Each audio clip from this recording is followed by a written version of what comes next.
semuanya, langsung aja ya kita mulai ulasan kita kali ini. Sesi ini tuh spesial banget khusus buat Anda yang mungkin belakangan ini lagi ngerasa capek, patah semangat, atau ngerasa kayaknya udah nggak pantas lagi deh buat melayani. Tema kita hari ini benar-benar indah dan ngasih kekuatan baru. Kasih yang dibuktikan dengan kesetiaan. Gini ya, sering banget kan pas kita melayani, realitanya tuh jauh dari ekspektasi awal kita. Kadang kita jadi mikir, Tuhan masih mau nggak sih pakai kita dengan segala kekurangan yang kita punya? Nah, kalau pertanyaan itu pernah terlintas di kepala Anda, ulasan ini pas banget. Kita bakal ngobrolin gimana sih kasih karunia itu benar-benar bekerja, dan gimana pelayanan kita itu sebenarnya dilihat dari kacamata yang jauh lebih besar dan penuh rahmat.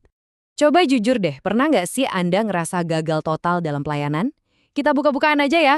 Gampang banget buat ngerasa capek secara mental, dihantui rasa bersalah, terus ujung-ujungnya pengen nyerah aja sambil bilang ke diri sendiri, aduh saya udah nggak sanggup lagi. Mungkin ada kesalahan fatal yang baru aja terjadi, atau respon dari orang-orang yang Anda layani ternyata sama sekali nggak sejalan sama ekspektasi dan pengorbanan Anda. Kadang kita ngerasa udah ngasih 100%, yang balik malah kritikan atau penolakan. Rasanya gagal itu nyata banget, nusuk dan pastinya sakit. Wajar banget kok ngerasa gitu, apalagi buat Anda yang melayani pakai hati. Tapi hari ini, yuk kita coba putar sudut pandangnya. Kita bakal ngelihat kegagalan ini pakai lensa yang beda banget. Lensa yang nggak cuma mandek di akhir yang buruk, tapi justru ngelihat ini sebagai sebuah awal yang baru. Bayangin Tuhan itu ibarat seorang maestro pelukis yang luar biasa hebat. Kadang, pas kita bikin salah atau gagal, kita ngelihat hidup dan pelayanan kita tuh kayak kanvas yang udah terlanjur rusak. Penuh coretan berantakan, kotor, sobek sana-sini, dan rasanya udahlah nggak layak lagi buat dipajang, ngerasa cacat banget gitu. Tapi, cara kerja seorang maestro sejati itu beda banget. Sang maestro sama sekali nggak ngebuang kanvas yang rusak itu ke tong sampah. Nggak gitu cara kerjanya. Dia justru ngambil kanvas itu, dia pakai setiap kesalahan kita, setiap coretan gelap yang salah arah tadi, terus mulai melukis ulang di atasnya. Lewat sentuhan kasihnya, dia mencampur warna-warna kegagalan kita itu jadi sebuah mahakarya baru yang sama sekali nggak terduga. Artinya apa? Tuhan nggak buang Anda pas Anda gagal. Dia nggak ngelihat Anda sebagai barang rongsokan. Justru, persis di titik terendah itulah, dia lagi siap-siap melukis sesuatu yang jauh lebih indah dan bermakna dari sebelumnya. Nah, coba kita bawa perumpamaan kanvas tadi ke sebuah kejadian nyata dalam sejarah yang kuat banget. Kita ingat-ingat lagi soal salah satu kegagalan paling besar yang pernah dicatat. Waktu Petrus jatuh dan menyangkal Yesus. Bayangin aja gimana tegang dan malunya Petrus saat itu. Dia ini kan bukan orang asing ya. Dia itu pengikut terdekat, sahabat, orang kepercayaan nomor satu. Tapi di momen yang paling genting, pas lagi panik dan ketakutan banget, Petrus malah bersumpah kalau dia kenal aja nggak sama gurunya. Bayangin, 3 kali dia menyangkal. Kalau dipikir pakai logika manusia, ya udah ini sih akhir dari segalanya. Pengkhianatan kayak gini tuh biasanya nggak ada maafnya. Kanvas kehidupan Petrus ibaratnya udah hancur lebur, robek nggak bersisa. Dia pasti ngerasa udah nggak pantas sama sekali buat balik lagi. Tapi coba perhatiin kelanjutannya. Inti dari bacaan ulasan kita hari ini ngasih lihat sesuatu yang benar-benar di luar nalar kita. Yesus sama sekali nggak mengungkit dosa Petrus. Dia nggak minta klarifikasi, nggak marah-marah, dan obrolannya sama sekali nggak difokusin ke kesalahan pengecut di masa lalu itu. Alih-alih ngomel, Yesus justru milih buat memulihkan panggilan Petrus. Kasih Tuhan tuh kelihatan nyata banget di sini. Kenapa? Karena kasih itu selalu ngasih kesempatan baru. Sang maestro nyamperin Petrus, ngambil kanvasnya yang udah hancur karena penyangkalan tadi, dan mulai ngebentuk mahakarya baru tanpa sedikit pun ngeluarin kalimat ngejudge atau nyindir. Dia nutupin jurang kegagalan itu pakai penerimaan. Keren banget kan? Dan jujur aja, bukankah ini realitas yang bikin kita ngerasa lega banget? Apalagi buat kita-kita yang lagi ngerasa kanvas hidupnya lagi rusak? Di momen pertemuan yang super krusial itu, Yesus cuma nanya satu hal yang mendasar banget. Beliau nanya, apakah engkau mengasihi aku? Coba rasain deh kelembutan di balik pertanyaan itu. Yesus nggak nanya, kenapa sih kamu ngecewain aku? Atau nuntut, ayo sumpah janji gak bakal gagal lagi ya. Enggak sama sekali. Pemulihan dari sebuah kejatuhan yang sefatal itu ternyata justru datang lewat sebuah pertanyaan tentang kasih.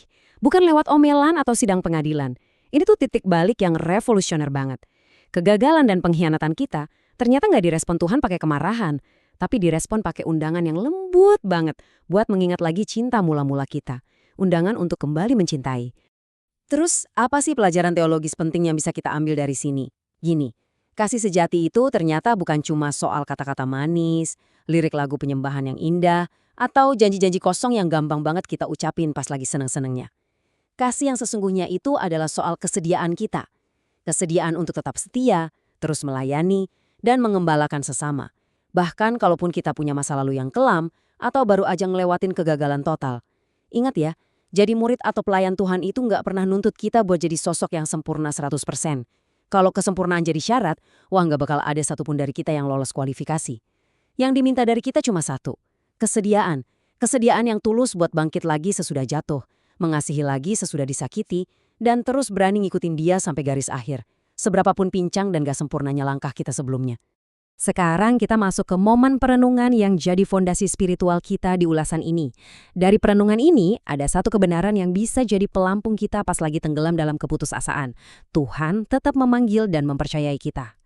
Iya, di kehidupan sehari-hari kita pasti sering banget jatuh.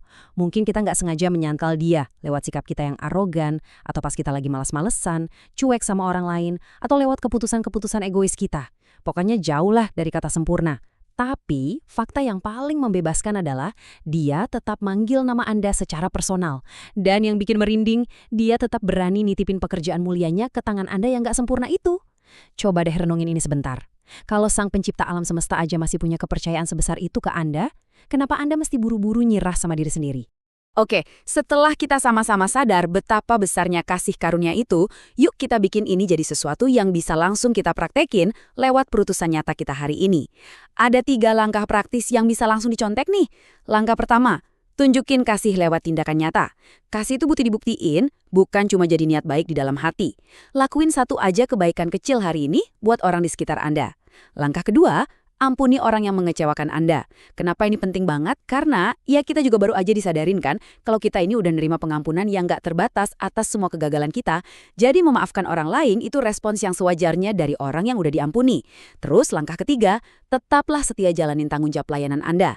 Sekalipun rasanya lagi capek banget, bosen, atau kecewa berat sama keadaan. Ingat lagi cerita kanvas tadi. Teruslah melukis bareng sang maestro. Maju pelan-pelan, setapak demi setapak, pegang terus kuasnya. Apapun yang lagi Anda rasain secara emosional saat ini. Akhirnya kita sampai di kesimpulan dari ulasan kita hari ini. Dan saya pengen banget kalimat ini benar-benar nempel dan nyerap di hati Anda.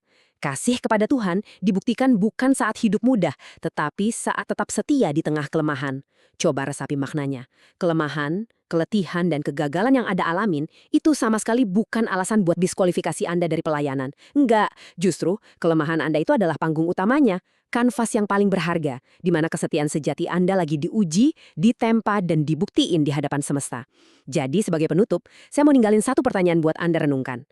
Maukah Anda bawa kanvas Anda yang mungkin rasanya lagi rusak berat hari ini, nyerahin itu ke tangan sang maestro, dan ngebiarin dia melukis mahakarya baru lewat kesetiaan Anda yang terus menyala di tengah kelemahan? Pikirin baik-baik ya, jadikan itu sumber energi baru buat Anda hari ini. Terima kasih udah ngikutin ulasan ini sampai habis, dan sampai ketemu lagi di sesi berikutnya ya.